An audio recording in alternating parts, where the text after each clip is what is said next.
What if I told you that in a week's time, this had to be you?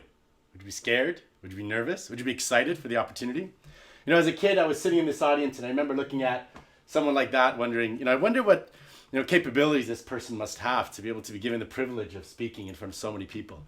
As a 10-year-old, I could barely remember my steps to long division.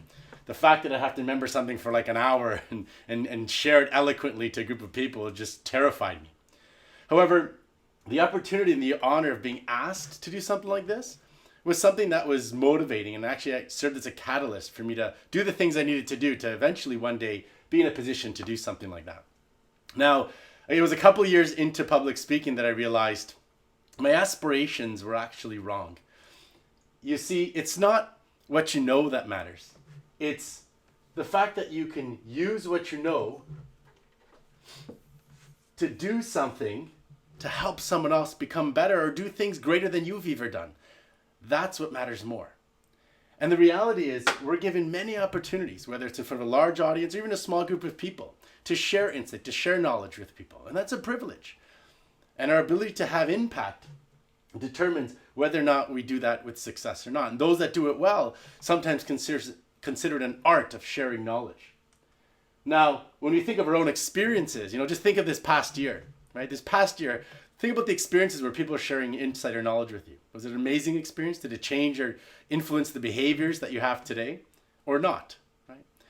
And the reality is we might think that we need to be like an astronaut or someone who's won many gold medals, or we have to accomplish something great in our lives. Or maybe there's a gene. Maybe there's a special gene that allows us to be on stage and be charismatic. And the reality is there isn't. And you don't have to accomplish many great things. Right? It's reserved for anybody who has knowledge or insight to share with others. And you can have more impact than you actually believe and that you think today. Let me give you an example. There's an organization called OECD. Now they collect statistics and data on country, a bunch of different variables. And one of the variables is learning and attainment and skills in adults and students. This past year, they published this results where they looked at students' ability to apply science into new concepts. So this is their science performance on this axis.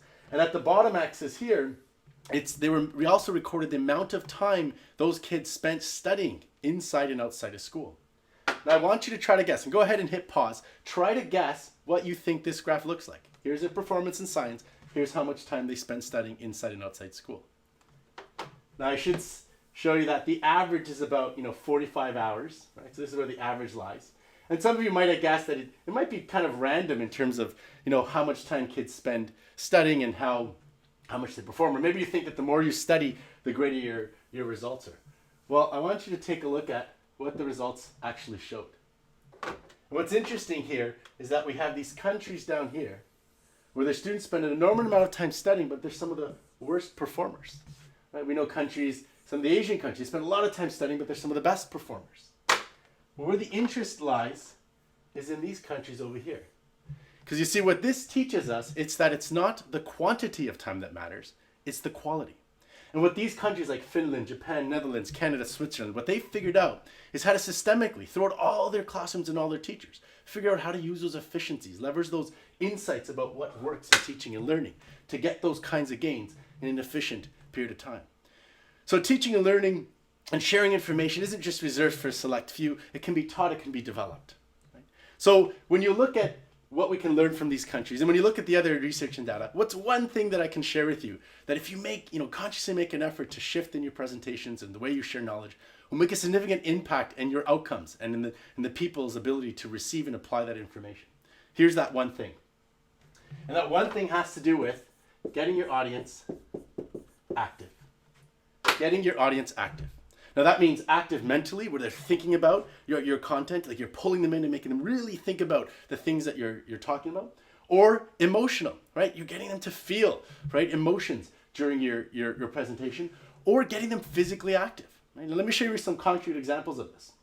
Now, that graph before, notice how I could have just shown you the graph, but I didn't. I hid it. And then I asked you to try to make a prediction. That's a simple thing that you can do. Don't give them the answer. Ask them the question. Have them think about it. And then show them what the answers are. It piques curiosity. The other thing you can do is get emotional, right? Have them think about a moment in their time that made them extremely excited, or a moment in their time that made them terribly afraid or sad. What this does is create a connection to their emotion, which is rich and deep in their thoughts and in their hearts, and connecting it to your content and to your message.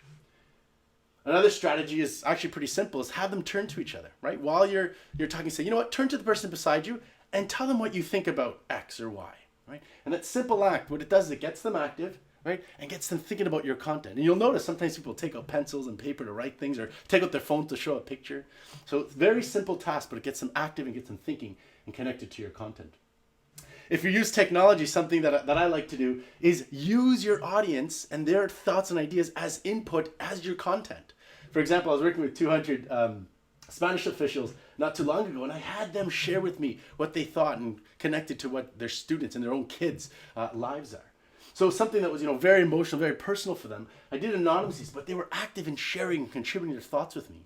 And the best part is I use that content, I use their language in the rest of my conversation, the rest of my discussion with them. So I pulled them into the story. Now, sometimes this requires, if you want to get your audience active, when you walk into a room that looks like this, you might need to transform it a bit, right? So this is an example not too long ago. I walked in, my room looked like this.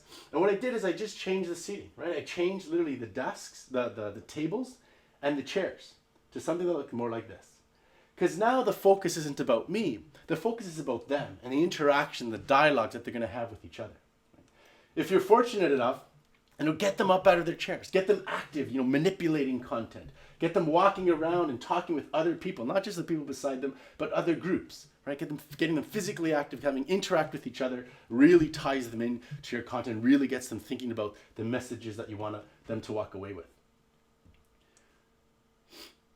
Now, what's interesting is, there's a lot of researchers out there that have spent a lot of time. And if you want to dive deeper into this, I'm going to share with you some of these researchers that have kind of gone deeper and looked at some other things that you can do and learn to make your presentations memorable. This is one of my favorites, Dr. Carmen Simon. And what she did is she's looking at the neuroscience, so the brain, and connecting it to, how does our brain remember things? And what are things that we can do in our presentations, even with the style and delivery, to help encode or make it more memorable, right? So you can look her up.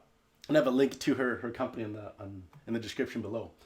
There's these other two authors, Chip and Dan Heath. Now they spent a couple years asking the question, why is it that there's some stories that are super sticky and stay with us forever? And then other times, other stories that people tell us just vanish. For example, Halloween, right? Think of the story of the kid who opens the apple and finds, a razor in his apple. That story is so sticky, everybody remembers it. So what is it that makes them sticky? Well, they found a similar pattern to all these different stories that are sticky.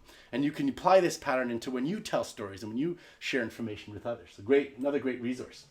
Now, if you're like me and you're in the digital space, you might do webinars, or you might be a professor and you have a course online, or you might record things for your colleagues at work. There's an edX organization. This is Harvard and MIT. They put their courses online. Well, they have a variety of different delivery methods, whether it's a professor just recording in a classroom, or it's a talking head of a professor talking about a concept, or it's like a Khan Academy where you see someone scribing notes, right? So these notes would be appearing on the screen, or sometimes the notes are just static, and then you might see some word and then some inking over top of it. So there's all these different types of videos. And what they did is they have about over 1 million students, right? These are adults and younger adults that have watched these, and they had to do assessments because it's part of their course. And what they did is they noticed that there's differences in terms of the delivery style and the impact it has on the learner, whether they watched the whole video, how engaged they were, how they performed afterwards on the tests. I'll put the link in the bottom. You can read more about it. It's fascinating. Right? Or this is Fiorella and Mayer not too long ago asked the same question. And what they did is they had this instructor memorize the script on teaching the Doppler effect. The end image was the same for all of them. All that they changed was how they delivered it. In this case, it was a static image, and she was talking. In this case, she gestured. She was pointing at the images while she was saying the same script.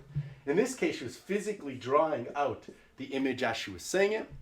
And in this case here, they use like remote, like an Apple TV or a Chromecast type thing. And so you can see the ink coming on the screen, but you couldn't see the person physically doing it. But they heard the same output.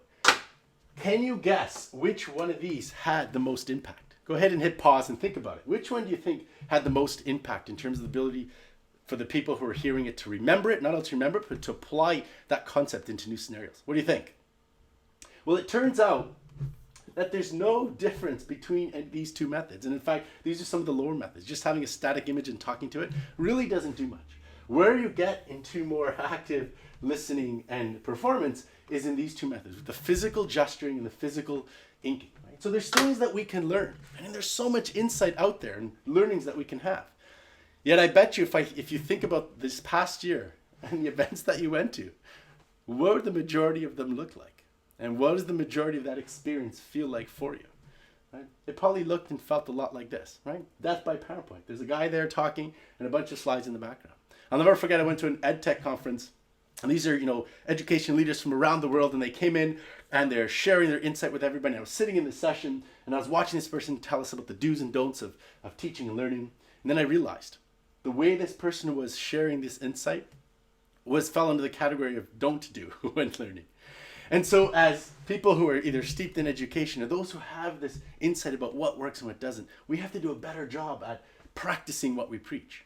So the question is why? Why is it that the default in most of the conferences we go to look like this? And the answer is we're human, right? And you see, as humans, we do what we're used to. And I want you to experience something with me. Go ahead and cross your arms, right? So cross your arms. Now look down. Some of you might have your right arm over your left arm, right? Or not like her. Some of you might have your left arm over your right arm, right? Now what I want you to do is do it the other way around. So if you did right over left, switch it. Put the left over right. What you'll notice is first you probably have to look down to do it. You'll also notice that it feels awkward and uncomfortable. And that's the truth with anything that's new. Anytime we try something that's awkward and uncomfortable. Now do this. I want you to hit pause and try doing this awkward way, like this, for the next 5 minutes. Just going from standstill to this. Now, you're probably not going to do it for 5 minutes, but let's say you did. Let's say you did it for 20 minutes. What would happen? You'd get used to it, right? But here's the interesting thing. If I came up to you a week from now and asked you to cross your arms, which way do you think you'd do it? You'd do what you'd used to, right? Because that's what you're familiar with. That's your default. And the same is true for presenting, right? I want you to think about, as a kid, and even as an adult, what was the style of delivery that you're used to? What is your default that you're used to in terms of learning and sharing information? It's this. And so when you get that opportunity and privilege to go up on top, what do you think you do? Do you do what you're used to, or do you do something that science has taught us, right? We go back to reverting to what we're used to. And so what we have to do is start being cognizant that there's a better way of getting the audience more active, right? And we have to take some time, and it's awkward and uncomfortable, but I'm going to give you 5 steps, 5 things that you can do to help get you on your way to getting your audience more active and making your messages more memorable. Now, the first one's really important, and that's answering the question why, right?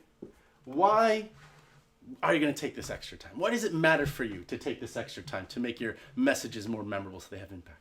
Well, for me, it's, I'm in education, and I want to make sure I'm not a hypocrite. I want to practice what I preach. Right? For you, it might be something different. Maybe for you, what's really important is you want to have your messages have more impact in the lives of the people that you're in front of. Right? The next thing I want you to do is go ahead and write your presentation, just like you normally would, whether it's on paper or maybe you put it in a PowerPoint and slides. Just don't spend time making it pretty, right? Don't make it pretty yet. The next thing I want you to do is I want you to choose 3 to 5 concepts from your script. Just 3 to 5 concepts. And the way that I want you to pick those concepts is as follows. I want you to ask the question, if my audience only leaves with these 3 concepts internalized, so much so that they apply and it has a significant impact in their lives, which 3 concepts would I pick? And go ahead and pick those concepts. Now the next part's where you're going to be creative. Because what I want you to do is think about what kinds of things are you going to do to make your audience active, both mentally, maybe emotionally, maybe physically, but what things are you going to do in your presentation to make those concepts really sticky? And then what I want you to do is reflect. Right? I want you to think while you're presenting, what was it that I said or did that really engaged the audience? Maybe put a camera up, right, and physically record yourself, then watch it. And look for the opportunities where you tried to do some of these pieces and it really helped solidify your message. And what you'll notice is before you know it, people are going to thank you for allowing to share that insight, for that insight to have an impact on them. Now, I can't let you go without one last experiment that I want you to try to really help you understand this concept. Now, what I want you to do is I want you to find 3 people, whether friends, coworkers, colleagues, and people that you work with. And what I want you to do is randomly assign them to one of the 3 links. So either to read, and the links are below, by the way, the read link, send them the read link, the watch link, or maybe the third one, give them the interact link. Right? So randomly assign 3 people that you know to one of the 3 links. A week later, I want you to call them up and ask them, what do you remember from that link, that thing I sent you? And I want you to pay attention to how much each of these remember. You'll be fascinated to know that there's a difference in how much they remember based on the style of delivery. And if you're curious enough, go ahead and watch some of the other links. And then what I want you to do in the comments below, write me and tell me what your experience is like. Tell me what you noticed when you asked your friends about the differences. And I know the more that you practice and start doing stuff that are uncomfortable and following some of these steps, the more you'll be able to have your message be sticky and have impact.